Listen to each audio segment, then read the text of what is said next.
দুর্ভাগ্য আমাদের যে আমাদের ওপরে আক্রমণ হলো, আমাদের 25 জনকে শহীদ করলো, সেই সময় আমেরিকার কোনো উচ্চবাচ্য বা একটা শব্দ খরচ করলো না।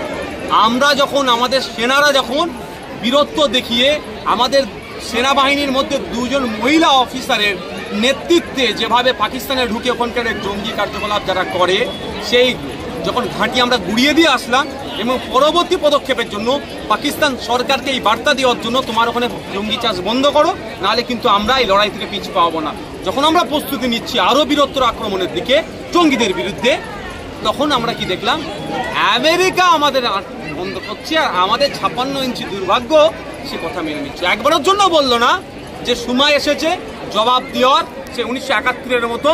তখন আমেরিকার প্রেসিডেন্ট বলেছিল আমাদের প্রধানমন্ত্রীকে, কিন্তু প্রতি উত্তর কি দিয়েছিল, সেই দেওয়ার মতো সাহসটা দেখাতে পারলো না। দাদা, একটা জিনিস দেখা যাচ্ছে কদিন ধরে সোশ্যাল মিডিয়াতে কিছু মানুষ যারা ইন্ডিয়ার বিরুদ্ধে কথা বলছে এবং পাকিস্তানের সাপোর্টে কথা বলছে, তাদের সম্পর্কে কি বলবো? 2 টাইপের মানুষকে একটাও ছাড়াবে না।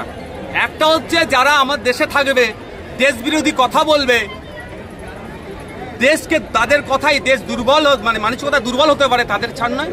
আর একটা শ্রেণীর মানুষকে যারা দেশের মধ্যে থেকে দেশের মানুষের সাথে লড়াই করে দেশকে দুর্বল করার চেষ্টা করছে, তাদের বিরুদ্ধে লড়াই সংগ্রাম আমাদের জারি থাকবে। দাদা, ওয়াকফ নিয়ে আপনার এখন সুপ্রিম কোর্টে আপনার অবস্থান কোন জায়গায় রয়েছে? সুপ্রিম কোর্টে মামলা চলছে আমাদের, 15 তারিখে আবার মামলার ডেট আছে, আইনি লড়াই চলবে।